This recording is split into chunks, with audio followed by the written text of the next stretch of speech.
골로새서 3장 18절에서 4장 1절까지 보시겠습니다. 네, 같이 한번 읽으시겠습니다. 아내들아 남편에게 복종하라. 이는 주 안에서 마땅하니라. 남편들아 아내를 사랑하며 괴롭게 하지 말라. 자녀들아 모든 일에 부모에게 순종하라. 이는 주 안에서 기쁘게 하는 것이니라. 아비들아 너희 자녀를 노엽게 하지 말지니 낙심할까 함이라. 종들아 모든 일에 육신의 상전들에게 순종하되 사람을 기쁘게 하는 자와 같이 눈가림만 하지 말고 오직 주를 두려워하여 성실한 마음으로 하라. 무슨 일을 하든지 마음을 다하여 주께 하듯 하고 사람에게 하듯 하지 말라. 이는 기업의 상을 주께 받을 줄 아나니 너희는 주 그리스도를 섬기느니라. 불의를 행하는 자는 불의의 보응을 받으리니 주는 사람을 외모로 취하심이 없느니라. 상전들아 의와 공평을 종들에게 베풀지니 너희에게도 하늘의 상전이 계심을 알지어다. 아멘. 네, 관계는 참 중요합니다. 우리 사람이 사회적 동물이라고 하죠. 관계를 맺으며 살아갈 수밖에 없다라는 것입니다. 제가 신앙생활은 혼자 할 수 없다 이러한 이야기를 참 많이 하는데요. 사실 이러한 이야기는 세상에서도 많이 하는 것입니다. 세상에서도 누구나 혼자서는 살 수 없다라고 말합니다. 그래서 이제 로빈슨 크루소와 같은 소설이 아주 독특해지는 것이죠. 그래서 우리는 어떤 식으로든 사람들과 관계를 맺으면서 살아가고 있습니다. 그런데 문제는 이 관계를 맺는 것이 쉽지 않다는 것이죠. 우리나라에서 사회생활 하는데 가장 힘든 것이 뭐냐고 물어보면 많은 분들이 하시는 말씀이 관계 맺는 것이라고 말씀합니다. 뭐 사업을 할 때도 좋은 관계를 맺는 것이 아주 중요하다라고 하고요. 또 중국에서도 이 관시 문화라고 있는데 가장 중요한 것이 관계다. 관계 맺지 않으면 아무것도 못한다. 그런 문화가 있다라고 합니다. 그리고 성경에서도 관계를 아주 중요하게 다룹니다. 이것은 아주 본질적인 문제인데요. 하나님 자체가 관계의 하나님이시기 때문입니다. 그 하나님의 관계는 삼위일체라는 단어로 표현되죠. 이 삼위일체 신학이 조금 어려우면서도 이 기독교 신학의 백미라고 불리는데요.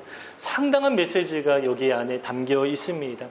하나님이 어떠한 모습으로 존재하는가 알 수 있는 한편 우리가 어떠한 모습으로 존재해야 하는가, 우리가 어떻게 살아가야 하는가, 이러한 메시지가 여기에 담겨 있습니다. 그래서 하나님은 우리가 이 세상에서 어떠한 관계를 맺으며 살아가는가, 여기에 정말 많은 관심을 두고 계십니다. 그래서 우리에게 주신 율법도 관계라는 단어로 요약됩니다. 하나님과의 관계, 이웃과의 관계입니다. 지난주 본문도 이 두 가지 관계에 관한 말씀이었죠. 이제 교회 안에서의 관계를 말씀 나눴는데, 이제 교회 안에서 우리는 예배를 통해서 하나님과 관계를 맺습니다. 그리고 성도와 관계를 맺습니다. 오늘 본문에서도 여러 가지 관계를 말씀하는데 그 대상이 조금은 다릅니다. 가정 안에서의 관계, 그리고 사회생활에서의 관계를 말씀합니다. 이제 뭐 가정 안에서 뭐 남편과 아내에 관한 교훈이 나오고요. 또 부모와 자녀에 관한 이야기도 나옵니다. 또 사회생활 하는데 주인과 종, 우리 시대로 말하면 이제 뭐 사장과 종업원 이러한 관계죠. 이들에게 각각 가르침을 주고 있습니다. 그 짧은 단락인데요. 뭐 다양한 대상에게 뭐 한마디씩 뭐 교훈하고 있습니다. 그래서 본문을 보면 다양한 내용을 뭐 이것저것 담아놓은 어떤 모음집과 같은 그런 느낌을 받게 됩니다. 하나의 주제로 이야기를 쭉 끌어가기보다 여러 가지 개별적인 이야기를 모아놓은 느낌을 받게 되는 것입니다. 그러나 본문에는 한 가지 일관된 아주 중요한 원칙이 있습니다. 개별적인 교훈 같지만 한 가지 큰 흐름이 있습니다. 우리가 가정과 세상에서 맺는 모든 관계 가운데 누가 계셔야 합니까? 바로 주님이 계셔야 된다. 그 모든 관계 가운데 주님을 끌어들여야 한다라는 것입니다. 그래서 오늘은 어떤 개별적인 교훈보다 조금 원론적인 이야기에 초점을 맞추어서 함께 말씀을 나누도록 하겠습니다. 여러분 가정 안에서 관계를 맺을 때 어떻게 해야 합니까? 오늘 본문에서는 주 안에서 관계를 맺으라 이렇게 말씀합니다. 부부와 자녀와의 관계 모두 주 안에서라는 표현이 나옵니다. 지금 우리 시대는 개인에게 종교의 자유가 보장되어 있기 때문에 뭐 이렇게 가정 안에서 서로 이렇게 종교가 다르기도 합니다. 하지만 당시 신앙생활의 단위는 가정이었습니다. 물론 고린도전서 7장에 보면 예외도 있습니다. 하지만 우리 시대보다 이 가정이라는 구속력과 결속력, 또 가장의 권위는 상당했습니다. 이러한 분위기 속에서 그 유명한 말씀이 나오는 것이죠. 주 예수를 믿으라, 그리하면 너와 내 집이 구원을 얻으리라. 가장 한 명이 예수님을 믿으면 가정 모두에게 영향을 미치는 그런 사회적인 구조 가운데 있었다라는 것입니다. 그래서 가정과 관련하여 교훈할 때 주 안에서 이렇게 표현할 수 있었던 것이죠. 그래서 무조건 순종하라, 무조건 복종하라, 또 무조건 사랑하라 이렇게 말씀하지 않고 주 안에서, 믿는 가정 안에서 우리가 관계를 맺을 때는 반드시 주님이 계셔야 한다, 이러한 이야기입니다. 뭐 다윗과 요나단처럼 그 유명한 말씀이죠. 요나단이 다윗에게 했던 고백입니다. 나와 너 사이에 하나님이 계시다, 이렇게 고백했기 때문에, 사이에 하나님이 계시기 때문에 어떻게 합니까? 하나님의 눈으로 서로를 바라보는 그러한 관계를 맺어야 한다라는 것입니다. 내 눈으로 볼 때 이제 미움이 생기기도 합니다. 내 눈으로 볼 때 내 관점으로는 이해가 안 되기도 합니다. 또 분노가 생기기도 합니다. 그러나 하나님의 눈이 우리 안에 있으면 많이 바뀌죠. 긍휼이 생기고요, 용납하게 되고 또 사랑의 마음도 생기게 됩니다. 그래서 믿는 가정 안에서 관계 맺을 때는 서로가 주 안에서 관계 사이에 하나님을 두고 관계를 맺으면 많은 것들이 해결된다, 이렇게 말씀하는 것입니다. 그러면 사회생활은 어떻습니까? 사회생활은 믿지 않는 사람들과 관계 맺는 것들이 상당히 많이 있습니다. 그래서 주 안에서 관계 맺기가 어려운 것이죠. 나는 주 안에 있지만 상대방은 주 안에 있지 않습니다. 그래서 세상에서 관계를 맺을 때 주 안에서 관계를 맺으라 이렇게 말하지 않고 비슷한 느낌으로 말하지만 조금은 다릅니다. 마치 주 앞에서 관계를 맺으라, 이러한 식으로 말씀합니다. 물론 본문에는 그러한 표현은 나오지 않지만 그 내용이 그렇습니다. 여러분, 종들에게는 뭐라고 말씀하고 있습니까? 이 눈가림을 하지 말라라고 하는데, 왜냐하면 주님이 나를 바라보고 계시기 때문이다 라고 하죠. 여러분, 이것이 바로 코람데우죠. 사람들은 나를 보지 않을 수 있지만 하나님의 눈 앞에서 늘 나를 바라보시는 하나님의 눈을 의식하면서 사회생활을 하라, 믿지 않는 사람들과 관계를 맺으라 말씀하는 것입니다. 그러면 상전에게는 뭐라고 말씀합니까? 너가 진짜 주인이 아니다 라고 이야기를 하죠. 하늘에 진짜 상전이 계시다, 진짜 주인이 있는데 그 앞에서 관계를 맺으라, 그분을 의식하면서 종들과 관계를 맺으라는 것입니다. 그러면 주인이 종들을 함부로 대할 수 없겠죠. 그래서 우리가 세상에서 관계를 맺는 아주 중요한 방식이 있는데, 우리가 어떠한 관계를 맺을 때 나와 너의 관계로만 대하는 것이 아니라 이 관계 속에 반드시 계셔야 하는 분이 있습니다. 바로 주님이 개입하셔야 된다라는 것입니다. 믿는 가정 안에서의 관계라면 주 안에서 관계를 맺습니다. 서로가 서로 사이에 이제 주님을 두는 것입니다. 그리고 세상에서 믿지 않는 분들을 대할 때 주 앞에서 관계를 맺어야 합니다.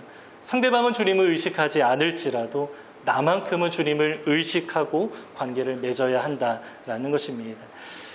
여러분, 이러한 방식으로 관계를 맺는다면 능력 있는 성도가 됩니다. 왜냐하면 하나님은 관계의 하나님이시기 때문이죠.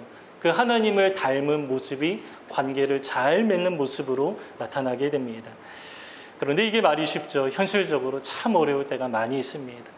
나와 비슷한 사람들끼리만 만날 수 없기 때문입니다. 교회 안에서도 다양한 사람들이 많이 있죠. 물론 우리 안에 복음이라는 아주 진한 공감대가 있고요. 또 성령으로 충만할 때 우리 안에 아주 비슷한 성품이 나타나기도 합니다. 하지만 살아온 배경이 다르고요. 또 성향이나 생각에 많은 차이가 있을 수밖에 없습니다. 그래서 교회 안에서도 관계 맺는 것이 쉽지 않습니다. 가정도 마찬가지죠. 사랑해서 결혼하고 수십 년을 살아도 서로의 속을 잘 모르겠다, 이러한 이야기 많이 하죠.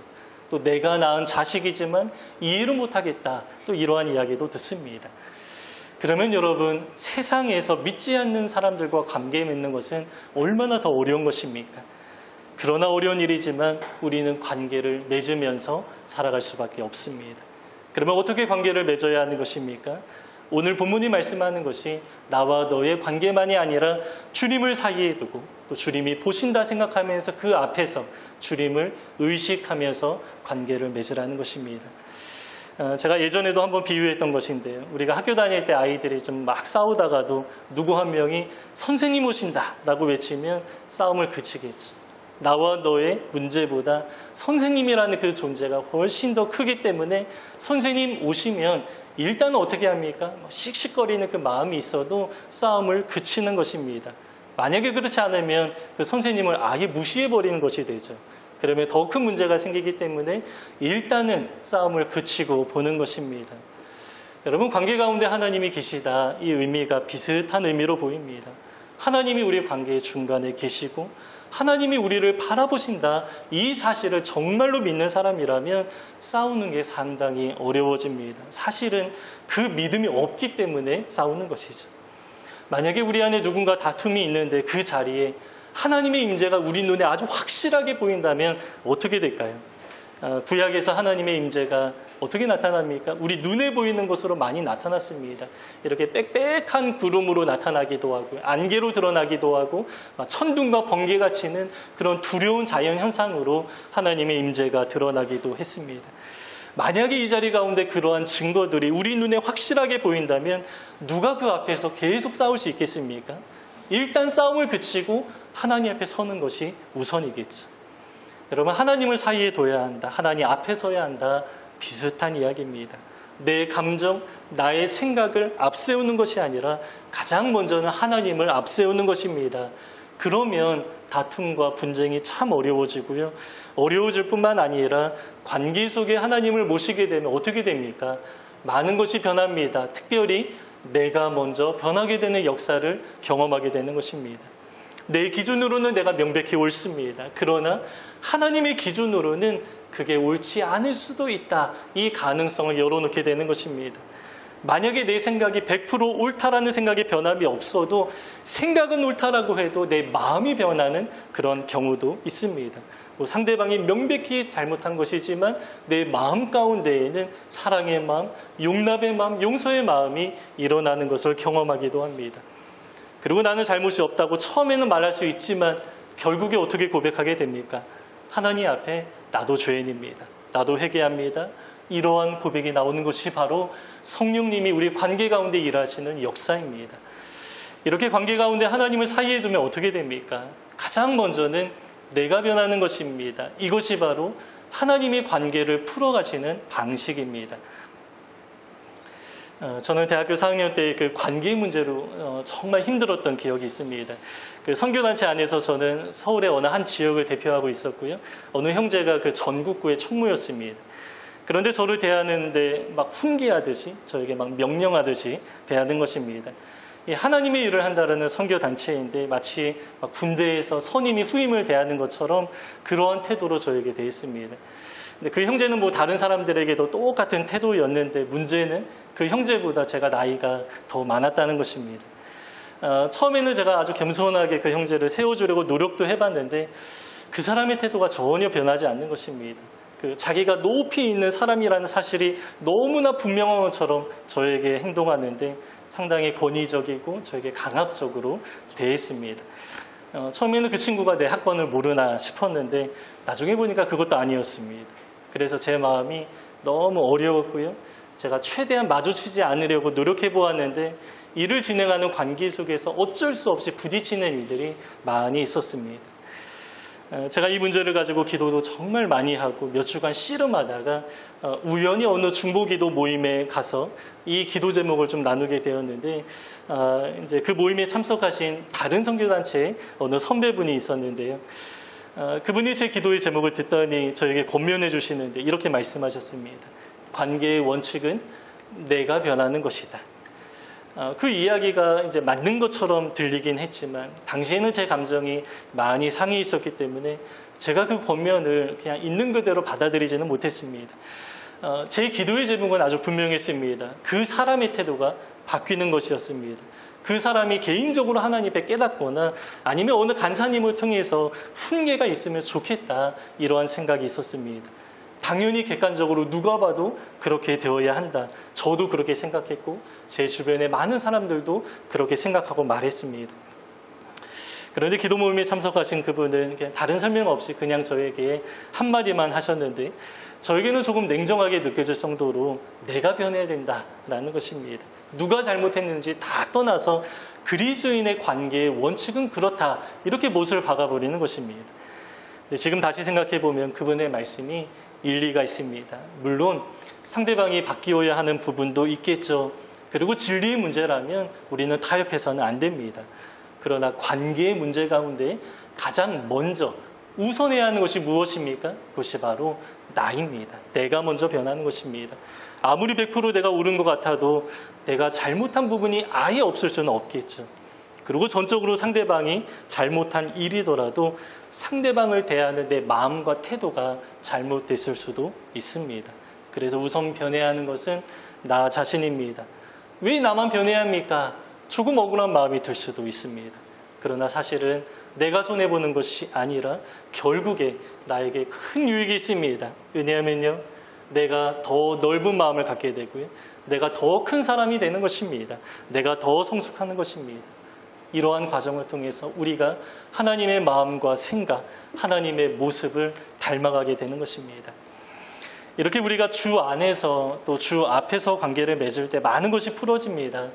여러분, 그 마스터키라고 하죠. 그 문에 맞는 열쇠가 있는데요. 마스터키 하나가 있으면 모든 문을 다 열 수가 있습니다. 그러면 관계의 문제를 푸는 마스터키가 무엇입니까? 바로 주님이십니다. 주 안에 있어야 합니다. 주 앞에서 관계를 맺어야 그 모든 관계가 풀어질 수 있습니다. 그러면 그 마스터키는 누구에게 꼽는 것입니까? 상대방에게 꼽는 것이 아니라 바로 나 자신에게 꼽는 것입니다. 그래서 내가 먼저 변하고 그 다음에 하나님의 역사를 기다리는 것이죠. 물론 상대방은 변하지 않고 그대로일 수도 있습니다. 그런데 내가 변하면 어떻게 됩니까? 이상하게 예전에는 같은 상황에서 막 미움과 분노가 일어나지만 이제는 똑같은 상황이지만 내 마음 가운데 하나님이 주시는 평강을 누릴 수가 있습니다. 예전에는 저 사람이 어떻게 나한테 그럴 수 있냐라고 하면서 이 불만을 가지고 또 비판하고 판단했지만 여러분, 하나님 앞에 정직하게 서면 어떻게 됩니까? 나도 하나님 앞에 똑같은 사람입니다. 이러한 고백을 하게 됩니다. 나도 긍휼이 필요합니다. 저 사람도 긍휼이 필요합니다. 그리고 하나님 앞에 나도 회개하게 되는 것이죠. 하나님의 은혜가 임하게 되면 이렇게 회개하는 역사도 일어나게 됩니다. 그리고 상대방을 용서하는 마음까지도 나타나게 되는 것이죠. 여러분, 용서하지 않으면 부정적인 마음이 내 마음을 사로잡게 됩니다. 이 부정적인 감정에 매여 있을 수밖에 없습니다. 분노하면서 살아갈 수밖에 없습니다. 사탄이 자꾸 떠오르게 하고요, 자꾸 우리의 마음을 충동질하게 만드는 것입니다. 그러나 용서하면 자유해지겠죠. 이제는 더 이상 그 분노의 감정이 나를 매이지 못하고 나를 사로잡지 않게 하고 오히려 하나님이 주시는 그 선한 마음이 나를 지배하게 만드는 것입니다. 시편 62편이 바로 그러한 내용인데요. 여러분 잘 아시는 시편입니다. 나의 영혼이 잠잠히 하나님을 바라며 라고 시작하는 내용입니다. 그런데 나의 영혼이 잠잠히 하나님을 바란다라고 하니까 굉장히 평화롭게 느껴지는 가운데 여유롭고 한가로운 가운데 이 자연에서 하나님을 막 찬양하는 그러한 모습을 연상하게 합니다. 근데 1절만 읽으면 그런데요, 본문 전체를 읽어보면 분위기가 전혀 그렇지 않습니다. 대적자들이 정말 많은 상황이었는데 이 시편 기자는 죽을 것 같아하면서 탄식하는 그러한 기도입니다. 그런데 시편 기자가 기도하다 보니까 그 기도의 내용이 변하는 것을 보게 됩니다. 처음에는 이 대적자들 때문에 너무나 힘이 듭니다. 이렇게 기도합니다. 하나님이 재판장 아니십니까? 하나님이 재판장이 되어주셔서 그들에게 나타나 주시고 그들을 조금 심판해달라, 이러한 내용으로 시작합니다. 그런데 단락이 바뀌면서 나의 영혼이가 아니라 나의 영혼 아라고 명령하는데 상당히 담대한 마음으로 무언가 자신에게 막 선언하는 듯한 분위기로 내용이 바뀝니다. 그런데 이 단락에는 대적자가 등장하지 않습니다. 왜냐하면 기도하는 중에 정말로 크신 하나님을 발견했기 때문에 그 크신 하나님 앞에서 문제가 너무 작아지는 것이죠. 대적자의 문제는 이제 문제가 아닌 것처럼 오히려 그 하나님을 크게 바라보는 그 믿음의 눈이 생기는 것입니다.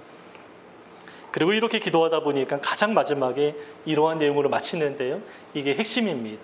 주께서 각 사람이 행한 대로 갚으심이니이다. 처음에는 하나님 저들을 심판해 주십시오. 저들이 얼마나 악한 자들인지 보십시오. 이러한 태도로 기도하기 시작했는데 기도하다 보니까 이 문제가 점점 작아지게 되고 기도하다 보니까 결국에 가장 마지막은 각 사람이라고 하는데 그 각 사람은 저들이 아닙니다. 나까지도 포함하는 내용입니다. 나도 하나님 앞에 서게 됩니다. 이러한 고백인 것입니다. 처음에는 대적자들을 재판장 대신 하나님의 심판대 앞에 세워놓기를 원했지만 기도하다 보니까 나도 하나님 앞에 설 수밖에 없는 존재라는 사실을 기억하면서 아주 겸손한 태도로 기도를 마무리하게 되는 것입니다. 그래서 우리가 기도하다 보면 저 사람 때문에 너무나 힘들다라고 기도를 시작하지만 성령님이 역사하시면요, 우리의 기도가 바뀌게 됩니다. 하나님, 저도 문제입니다. 하나님 앞에서 저도 얼마나 부끄러운 죄인인지 모르겠습니다. 저도 회개합니다. 이러한 내용으로 기도가 바뀌는 것을 경험하게 됩니다. 이것이 바로 성령님이 우리 안에 역사하시는 기도의 방향입니다. 그래서 우리가 기도할 때 여기까지 나아가야 하겠죠. 여기까지 나아가면서 하나님의 마음을 더 많이 경험하면서 우리가 하나님을 닮아가고 성숙해 나가는 과정을 밟는 것입니다. 내가 다른 사람을 변화시키는 것은 참 어렵습니다. 물론 우리 주변에 또 다른 사람도 상대방도 변해야 하겠죠. 공동체 안에서 우리가 서로 권면하는 것 꼭 필요합니다. 이게 필요 없다라는 이야기가 아닙니다. 그러나 가장 먼저 가져야 하는 태도가 있는데 이 태도가 없다면, 이 우선하는 태도가 없다면 관계의 문제는 조금도 풀어지지 않습니다. 그것이 무엇입니까? 나를 돌아보는 것이죠. 나에게는 문제가 없는지 나를 보는 것입니다. 그래서 교회 안에서나 교회 밖에서나 모든 관계의 문제를 풀어가는 그 열쇠는 상대방에게 꼽는 것이 아니라 가장 먼저는 나에게 꼽아야 하는 것입니다. 하나님의 사람들은 다 이러한 방식으로 관계를 맺어나갔습니다. 요셉이 그렇습니다. 형들이 요셉을 죽이려고 했습니다. 그 어린 나이에 얼마나 상처가 되었겠습니까? 그러나 요셉이 정말로 위대한 사람이 될 수 있었던 이유는 이미 그 마음 가운데 형들을 향한 용서가 있었기 때문입니다. 용서하지 않았다면 형들이 찾아왔을 때 요셉이 그렇게 대할 수가 없습니다. 다 감옥에 잡아넣어서 철저하게 대가를 치르게 해야 하겠죠. 그런데 요셉은 형들에게 따뜻한 식사를 대접하고요, 또 가방에 곡식을 가득 넣어서 돌아가게 합니다. 물론 형들을 시험하는 이야기가 있긴 하지만 결국에 눈물을 펑펑 흘리면서 형들을 맞이하고 안아줍니다. 여러분, 이렇게 할 수 있었던 이유가 무엇입니까? 자기가 경험한 그 모든 사건을 나와 형들의 관계에서만 해석하지 않았고요, 하나님 안에서, 하나님 앞에서 해석했기 때문입니다. 그게 바로 창세기 50장 20절의 아주 유명한 말씀입니다. 이렇게 말합니다. 형들이 비록 나를 죽이려고 했지만 그것을 하나님께서 선으로 바꾸셨습니다. 그래서 지금 만민의 생명을 구원하는 그 자리에 하나님이 나를 세우셨습니다. 라고 고백합니다. 하나님 앞에서 자기 인생을 해석하고 이미 마음으로 형들을 용서했기 때문에 나는 괜찮습니다. 이렇게 형들 앞에서 고백할 수 있었던 것이죠. 여러분, 다윗은 어떻습니까? 사울이 자기를 죽이려고 2번이나 창을 던지고요, 현상금을 걸어서 다윗을 죽이려고 어떻게든 추격합니다. 포위망이 너무나 좁아져서 다윗이 더 이상 이스라엘 안에는 거할 수가 없게 되어서 이 블레셋 가드라는 지역에 망명하는데 그곳에서 막 침을 흘리면서 미친 척을 해서라도 생명을 유지해야 하는 그런 수치스러운 일을 겪기도 했습니다. 그러나 나중에 사울이 죽었다는 소식을 들었을 때 다윗이 어떻게 합니까? 그를 위해서 애곡하고 제대로 성대하게 장사를 치릅니다. 자기 감정으로는 그렇게 할 수가 없습니다. 그러나 하나님 앞에서 하나님의 눈으로 그를 바라보니까 그가 어찌됐든 기름 부음 받은 사람이라는 사실을 인정할 수 있었고요, 또 하나님의 때를 기다릴 수도 있었습니다. 그리고 나중에 다윗이 쿠데타로 쫓겨났을 때 그 다윗을 저주하는 시므이라는 사람이 있었고요, 또 세바라는 사람은 자기 군대 한 1000명 정도 이렇게 대동하고 반역하는 일에 아주 주도적으로 참여했던 사람이었습니다. 그런데 이 쿠데타가 다 진압되고 나서 이들이 다윗 앞에 다 무릎 꿇고 이렇게 나옵니다. 일반적으로 이러한 상황에서 어떻게 합니까? 3족을 멸하고 이제 9족을 멸해야죠. 반역의 씨앗을 다 제거해야 하기 때문입니다. 그러나 다윗은 이들을 다 용서하면서 이들이 속해 있는 이 베냐민 지파까지 다 끌어안습니다. 하나님 앞에 서니까 하나님의 나라를 자기 마음대로 자기 감정대로 통치할 수 없었고요. 또 하나님 앞에서 하나님의 백성을 함부로 대할 수 없었던 것입니다. 그래서 다윗은 결국에 용서를 통해서 이스라엘 나라 모든 지파를 다시 한번 다 통합하게 되었습니다. 여러분, 욥은 어떻습니까? 욥의 친구라고 하는 사람이 욥을 얼마나 힘들게 하는지 모릅니다. 고통 가운데 있는 욥과 논쟁하면서 그를 막 정죄하죠. 이 말이라는 것이 사람을 막 죽이기도 합니다. 얼마나 날카롭고 상처를 줍니까? 이들은 이렇게 말합니다. 내가 너를 정말 진심으로 위하는 마음으로 말하는 것이라고 하지만 사실은 거짓이었죠. 자기 교만이었습니다. 자기 어떤 생각의 틀, 신학적인 틀에 욥을 딱 가두어 놓고 그를 도마 위에 올려놓고 재단합니다. 욥에게 정말 큰 상처였을 것입니다. 그러나 나중에 이 모든 상황이 지나가면서 하나님이 논쟁을 다 끝내시는데 하나님이 욥기 마지막 무려 5장이나 걸쳐서 말씀하는데 그 하나님의 말씀 가장 마지막에 이러한 내용이 있습니다. 그것이 바로 욥으로 하여금 친구들을 위한 제사를 드리라 라는 말씀이었습니다. 모든 이야기를 마무리하면서 가장 마지막으로 하나님이 욥에게 요구하는 것이 바로 친구들을 용서해라, 그들을 위해서 대신 제사를 드리라 라는 것입니다. 그리고 실제로 욥이 그들을 위한 제사를 드렸을 때 곧바로 그때 바로 하나님의 복이 욥의 삶 가운데 임하였더라 이렇게 말씀합니다. 용서를 통해 모든 이야기가 마무리되는 것입니다. 여러분, 이처럼 내가 먼저 변화되어야 관계의 문제가 풀어집니다. 그렇게 풀어진 관계 속에서만 하나님의 은혜가 임하게 되는 것입니다. 여러분, 이처럼 주 안에, 주 앞에 서는 사람이라면 관계를 잘 맺습니다. 내가 먼저 변하는 방식으로 내가 하나님을 닮아가는 것입니다. 물론 상대방은 우리의 마음을 알아주지 않을 수도 있습니다. 그러나 하나님이 정말 기뻐하시고 정말 주목하시고 정말로 귀하게 여기시는 모습입니다. 그래서 주님은 우리에게 격려하십니다. 형제들아, 너희는 선을 행하다가 낙심하지 말라. 여러분, 이 말씀이 우리에게 큰 위로와 힘이 되면 좋겠습니다. 하나님이 우리의 노력을 알고 계십니다. 그리고 하나님이 우리를 도와주십니다. 그 하나님의 능력에 힘입어서 주 안에, 주 앞에 관계를 잘 맺어나가는 우리 모두가 되시기를 주님의 이름으로 축복합니다. 우리 18절부터 21절까지 다시 한번 읽고 오늘 설교 마무리하겠습니다. 18절부터 읽겠습니다. 아내들아, 남편에게 복종하라. 이는 주 안에서 마땅하니라. 남편들아, 아내를 사랑하며 괴롭게 하지 말라. 자녀들아, 모든 일에 부모에게 순종하라.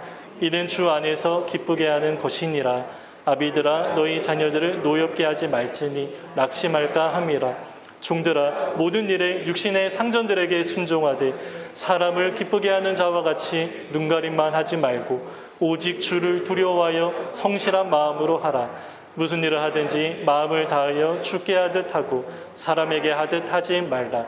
이는 기업의 상을 주께 받을 줄 아나니 너희는 주 그리스도를 섬기느니라. 불의를 행하는 자는 불의의 보응을 받으리니 주는 사람을 외모로 취하심이 없느니라. 상전들아, 의와 공평을 종들에게 베풀지니 너희에게도 하늘의 상전이 계심을 알지어다. 아멘.